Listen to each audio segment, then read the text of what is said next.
Cette émission vous est présentée par Marlin Chevrolet, magasiné dans le confort de notre salle de montre.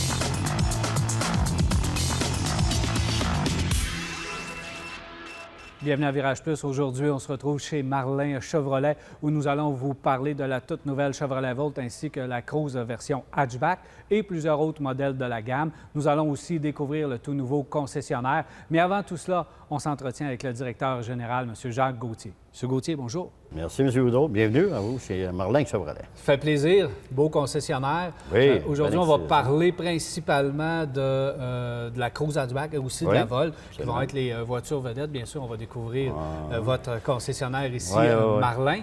Mais avant, il faut parler de GM parce que vous êtes bien fiers de votre manufacturier. Absolument, absolument. Moi, Daniel, tu sais, ça fait 46 ans maintenant que je suis avec le manufacturier GM. C'est quand même pas rien. J'ai travaillé 33 ans chez Giguère Automobile à l'époque, puis ça fait 11 ans déjà que je suis ici. Fait que c'est bien, je suis bien excité de ça, de voir où ce que le manufacturier est rendu. En 2016, manufacturier GM, c'était l'année de la voiture en 2016. Il y a eu 15 d'augmentation chez GM avec les nouveautés qu'on a, là, les petites voitures qu'on a, comme la Spark, qui est redessinée. Parce que par le passé, il ne faut pas se le cacher, c'était le camion qui raflait tout. Oui, absolument, absolument. Bien, encore aujourd'hui, le camion est important pour nous autres. C'est un segment là, extraordinaire. On a des belles voitures là-dedans aussi. Mais dans le segment de l'automobile, je te dirais qu'on a quand même des nouveautés. Puis du raffinement là, qui s'est fait là, dans le dernier de 2016. Il y a le Spark, comme je te mentionnais tantôt. Il y a le Cruze, le nouveau Cruze qu'on est là, qu'on est bien fiers de l'avoir. On a le Cruze Saint-Porte, le hatchback, enfin chez nous, chez GM. Je pense que il y a plusieurs clients qui nous le demandaient. Ça fait qu'on est bien fiers d'avoir cette voiture-là aussi. Le nouveau Malibu. Oui. Qui est un segment aussi qui est tout à fait... Que les gens oublient un petit peu. Oui, absolument. Il est délaissé un peu, mais on a là, ici chez Marlin là, des Malibu en masse. On peut les détailler et les démontrer. Là, mais c'est une belle voiture qui est oubliée un petit peu. Il y a le sport utilitaire aussi qui a beaucoup de mouvements. Oui. Bien, ça va être l'année 2017 chez GM, ça va être l'année du SUV. Ça, c'est sûr. On a des belles choses qui s'en viennent. Il y a des véhicules qui ont été complètement redessinés, si on parle de l'Equinox. Complètement redessiné avec de nouvelles technologies. D'ailleurs, ils vont vous en parler tantôt. On a un personnel qui va faire un peu des détails là-dessus tantôt. On a le terrain aussi qui est complètement redessiné. Il y a le Traverse, puis Buick encore. Le Buick encore. Tu as le nouveau Buick en vision qui est arrivé, qui est dans le même segment que le terrain et l'Equinox. Qui est sur place qu'on a maintenant. Jacques, ça fait longtemps que tu es avec GM, tu as vécu toutes les époques, évidemment, oui. Et de voir l'évolution technologique de ton manufacturier, parce que l'arrivée de la Volt, vous avez été les premiers dans la voiture électrique, la Bolt bientôt, la Bolt qui a gagné un prix dernièrement. D'ailleurs, comment tu vois ça, l'arrivée technologique chez GM? Bien, l'arrivée technologique, ça a amélioré beaucoup au niveau de sécurité, d'abord, dans un premier temps. On a des véhicules qui sont très sécuritaires à tout point de vue. La technologie amène beaucoup aussi au niveau de la maintenance du véhicule, au niveau de l'utilisation que le client fait, au niveau des coûts de maintenance qui est beaucoup moins évident aujourd'hui avec les nouvelles technologies, qui a un meilleur contrôle. Alors, toutes ces technologies-là s'en viennent, les points sécuritaires comme le système OnStar, on a les téléphonies main libres, mais en fait, toutes les nouvelles technologies qu'on peut trouver sur le marché de l'automobile, chez GM, on l'a. Ça fait que c'est pas problématique pour nous autres là, de le démontrer aux clients puis de l'offrir aux clients. Ça fait que ça, c'est bien excitant de ça. Puis on voit qu'il y a une bonne progression là, chez GM à ce niveau-là. Et bien sûr, les camions sont toujours dans le marché. Oui. Toi, tu as œuvré longtemps dans le milieu et tu t'occupais souvent seulement du domaine des camions. Oui, alors, est-ce que tu suis ça encore d'un œil très près? Ça, on ne perd pas ça. Hein. Des fois, je m'ennuie. J'ai fait le poids moyen aussi. On vendait jusque dans le 10 à l'époque. Mais maintenant, dans le camion, chez nous, chez Marlin, puis c'est très, très important de vendre la bonne voiture. Tu sais.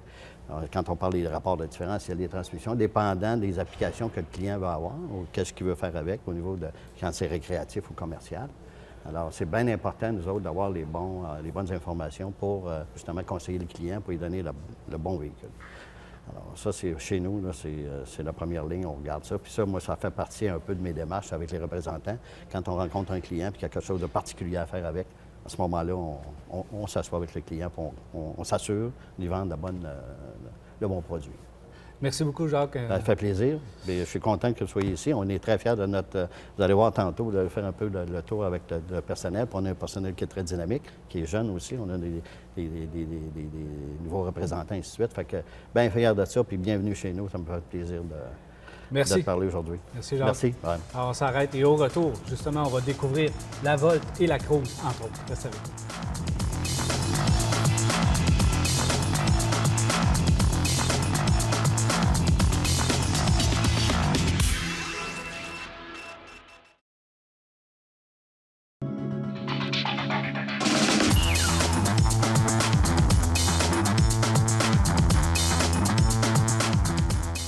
Voilà de retour et je suis maintenant accompagné de Samuel Mercier, qui est l'expert en produits. C'est lui qui va nous expliquer les véhicules. Bienvenue à Virage Plus. Merci.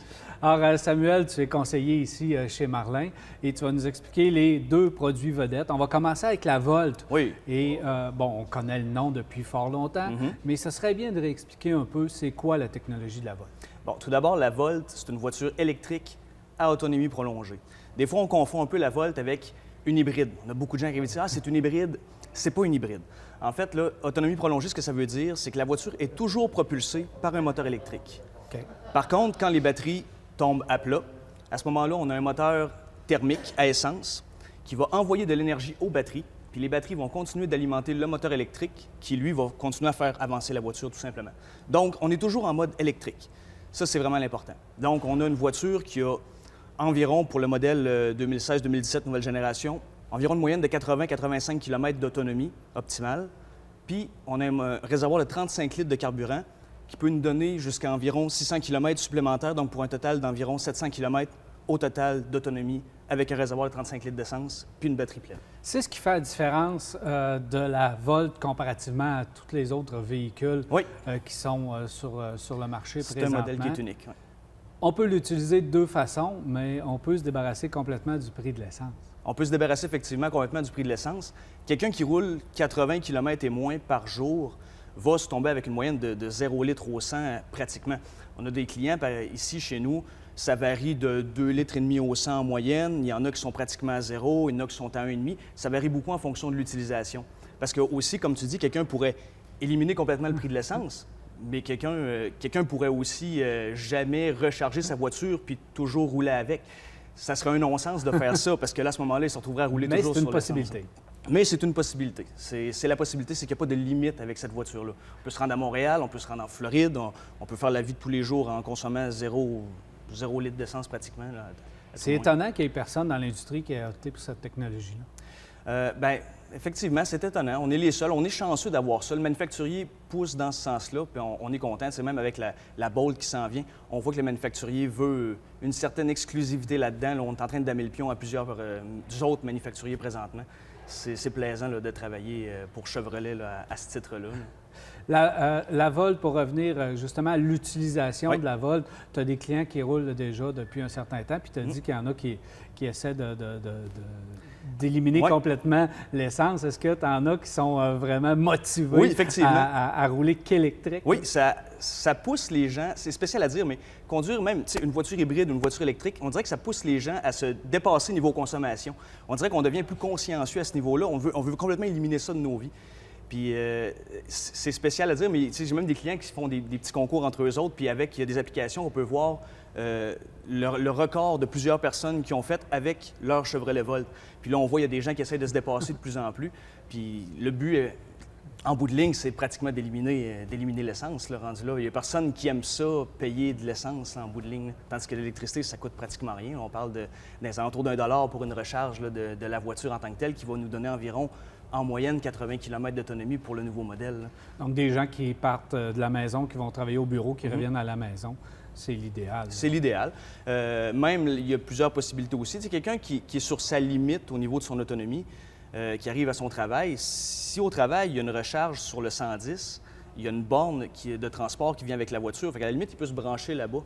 Même, il y a plusieurs employeurs, puis ça s'en vient de plus en plus, qui installent des bornes 240, puis même éventuellement, il va y avoir des recharges rapides au travail. Fait qu'on voit que on s'en va dans cette direction. Le monde est prêt à ça de plus en plus, puis on s'en rend compte.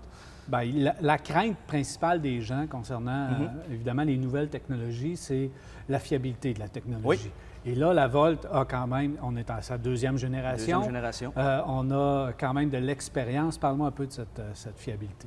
Bien, au niveau de la fiabilité, on sait qu'un moteur électrique, à la base, c'est plus fiable que n'importe quel moteur thermique du fait qu'il y a beaucoup moins de pièces mobiles à l'intérieur. Fait que ça n'a pas le choix d'être plus fiable. C'est par défaut, c'est la logique, en fait. Et à ce niveau-là, on le voit aussi par les sondages de satisfaction. La Volt, c'est la voiture qui a le plus haut taux de satisfaction dans l'industrie. Ça date déjà de plusieurs années, ça avait sorti ça. Donc, on le voit à ce niveau-là. Même au niveau du service, des réclamations, des réparations, on a très peu de problèmes avec cette voiture-là, particulièrement au niveau de la propulsion électrique. À tout le moins, c'est pratiquement aucun problème là, jusqu'à maintenant. Il n'y a pas de crainte à avoir de ce côté-là? Non, vraiment pas. Vraiment. Même au niveau des entretiens, c'est moindre qu'une voiture à essence normale.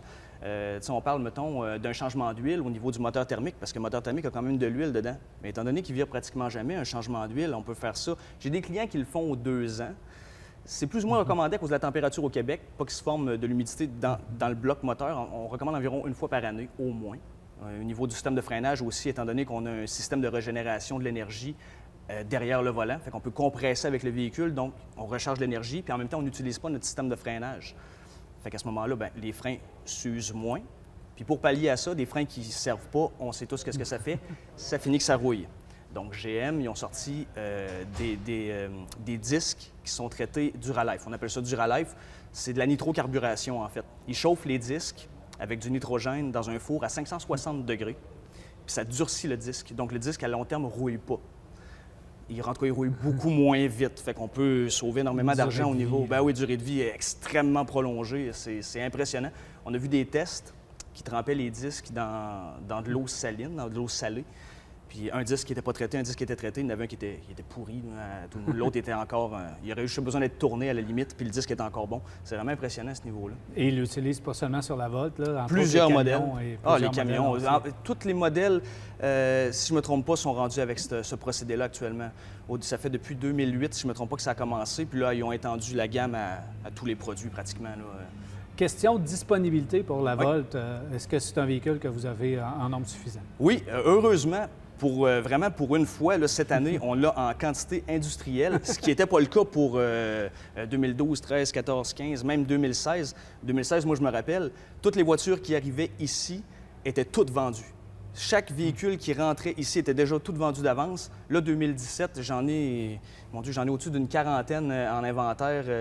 Prête à la livraison. Prête à la livraison. J'en ai à l'intérieur, j'en ai à l'extérieur, j'en ai partout. Je sais presque plus où les mettre, malgré tout l'espace que j'ai ici. Fait que ça, je suis content de ça. Puis il y a un engouement aussi. Il y a un engouement, ça ne l'a pas baissé, on en vend énormément et c'est ça qui est plaisant. Le manufacturier pousse dans ce sens-là. Marlin, on veut en vendre, on croit à ce produit-là. Personnellement, moi, je crois à ce produit-là. J'en ai vendu beaucoup. En fait, depuis le tout début que ça a sorti, j'en vends. Puis c'est un beau modèle. On m'a dit que tu étais le meilleur vendeur de Volt ici. J'ai pas cette prétention-là, mais écoute, regarde, si c'est ça qu'on dit, tant mieux. Pour finir sur la Volt, on a parlé de la disponibilité. Donc, il y a évidemment plusieurs véhicules, plusieurs couleurs. Toutes les couleurs. Est-ce que tu as le choix de différents modèles? Oui, en fait, cette année, il y a 2 modèles. Contrairement à l'ancien modèle, il y avait un choix de modèle avec une gamme assez étendue d'options. Cette année, on a 2 modèles, le modèle LT puis le modèle premier. Okay. Puis dans ces 2 modèles-là, il y a plusieurs choix d'options également. On essaie de pas mal toutes les tenir en inventaire parce qu'on veut avoir vraiment le choix pour notre clientèle, bien évidemment. Mais oui, il y a plusieurs choix d'options. Là. On est capable d'équiper notre véhicule comme on le veut. Toutes les nouvelles technologies sont disponibles, les alertes de sécurité, les angles morts, les radars à l'avant, les radars à l'arrière, la caméra de recul, toutes des options qui sont disponibles ou même des fois qui sont de série sur la voiture parce que la voiture vient déjà d'entrée de jeu très, très, très bien équipée. Là. On parle de sièges chauffants, de régulateurs de vitesse, d'amarreurs à distance, des roues de mag en 17 pouces. Ça vient déjà, puis j'en passe beaucoup. Là. Autre chose concernant la Volt, question de prix. Là. Du prix de départ, la moins chère à la plus chère, mettons. Le prix de départ, c'est 40 090.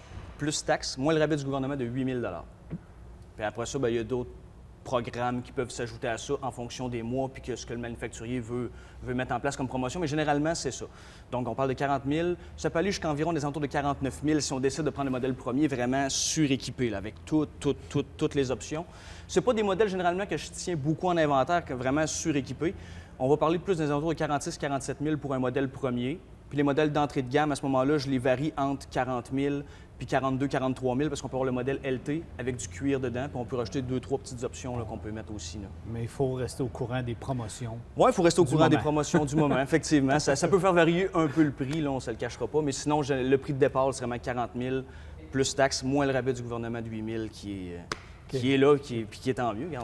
C'est plaisant pour la clientèle. On va inviter les gens à venir te poser d'autres questions additionnelles sur la Volt. Ça va me faire plaisir. Ça va me faire plaisir. Hey, juste avant de finir, le temps de recharge. Les gens se posent la question au niveau du temps de recharge. Oui. En fait, sur le 110, ça va être environ 11 heures.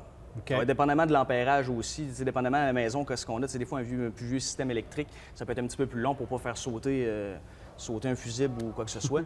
Sur le 220, on va parler de 4 à 5 heures environ. Vraiment de 0 à 100 Puis si, mettons, t'as la moitié, bien entendu, c'est la moitié du temps.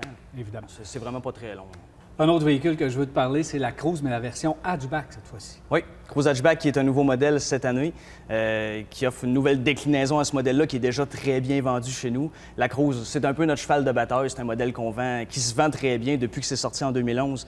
Ça n'a pas arrêté d'augmenter. C'est un modèle qui est bien vu aussi. Puis là, pour la hatchback, bien là, on se retrouve vraiment avec carrément un nouveau modèle là, qui est offert à partir du modèle LT, donc un modèle déjà en partant qui est très, très bien équipé. Okay. Aion offre beaucoup plus d'espace à l'arrière. Au niveau de l'espace de chargement, c'est plus facile d'accès.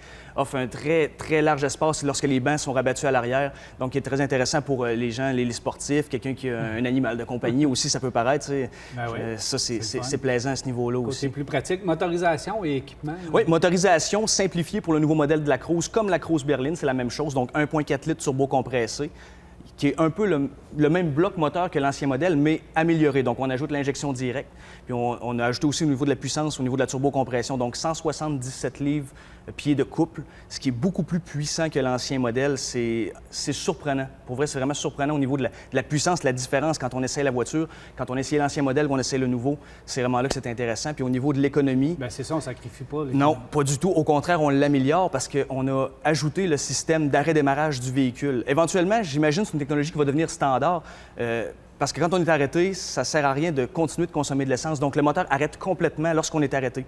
Dans les conditions optimales, lorsque la batterie est bien rechargée, que la voiture est à bonne température, à ce moment-là, le moteur coupe complètement. Puis lorsqu'on lâche la pédale de frein, la voiture repart, c'est imperceptible. Puis on vient de sauver plusieurs sous d'essence lorsqu'on est à l'arrêt. Ça, c'est intéressant. Il y a plusieurs technologies aussi qui vont plaire aux plus jeunes. Oh oui, on parle de Apple CarPlay, Android Auto. Nous, on n'en offre pas un des deux, mais on offre bien les deux dans le véhicule. Au niveau de l'écran tactile, 2 choix d'écran tactile, 7 pouces et 8 pouces aussi dans les modèles un peu plus équipés, peu importe le modèle berline ou hatchback. Donc, on branche le téléphone. Si on est Android, on télécharge l'application, on appuie sur le bouton de l'écran tactile et voilà, notre téléphone est dans l'écran. Même chose pour ce qui est de Apple aussi. Donc, on a accès à Siri, on a accès à tous nos textos. Plus question de tenir le téléphone dans ses mains. De toute façon, c'est illégal. Et voilà. Et voilà, de toute façon, c'est illégal. Mais à cette heure, le téléphone est branché. Donc, on est vraiment entièrement connecté avec la voiture. Ce qui est intéressant. Comme je peux voir, t'en as quelques-uns. J'en ai beaucoup. J'en ai beaucoup en stock. Toutes les couleurs à l'intérieur, que ce soit les hatchbacks, que ce soit les berlines, je les ai tous en main là, dans pratiquement tous les modèles avec toutes les options différentes qu'on peut y ajouter parce qu'il faut comprendre que c'est un modèle dans lequel il y a énormément d'options. On peut avoir un modèle vraiment... On peut avoir une Cruze hatchback LT avec aucune option. On peut en avoir une avec une option d'habillage RS qui va nous donner un becquet, des pare-chocs exclusifs, des phares anti-brouillard, des côtés de la voiture qui sont différents aussi. Ouais. Les bas de caisse, exactement, c'est en plein ça. En terminant, Oui. on invite les gens à venir voir pour toutes les versions de Cruze, mais je veux t'entendre un mot sur le Silverado. On aurait pu en parler davantage, Oui. on se reprendra, Oui. mais un mot sur le Silverado. Silverado qui a changé sa devanture complètement, qui est honnêtement beaucoup plus beau que lorsqu'il est sorti en 2014. Mon goût personnel à moi. On sait que là, justement, c'est la guerre dans le camion. Là. C'est vraiment l'ultime bataille entre les trois géants américains. On fait très bien le travail, ça, c'est indéniable. Là. Au niveau de l'économie, on est le camion le plus économique avec un V8, ça c'est sûr et certain. Au niveau de la capacité de remorquage aussi, on le voit dans les annonces, on est numéro 1 partout. Donc on a vraiment un modèle tout récent, là, fraîchement sorti. Redessiné. Ben oui, exactement. On rentrera dans les détails ultérieurement. Oui. Merci beaucoup pour cette présentation. Ah, merci beaucoup, c'est moi qui t'en remercie. Voilà, on s'arrête à Virage Plus si on va.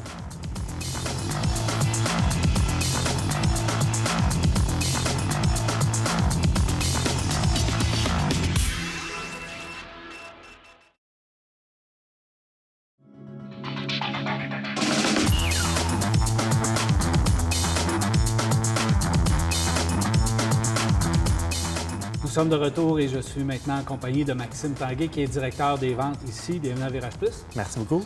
Alors, Maxime, tu vas nous faire le tour du propriétaire parce que du côté de chez Marlin, on l'a vu lorsqu'on passe sur l'autoroute, on voit qu'il y a eu des travaux majeurs. Alors, explique-moi un peu qu'est-ce que vous avez fait ici.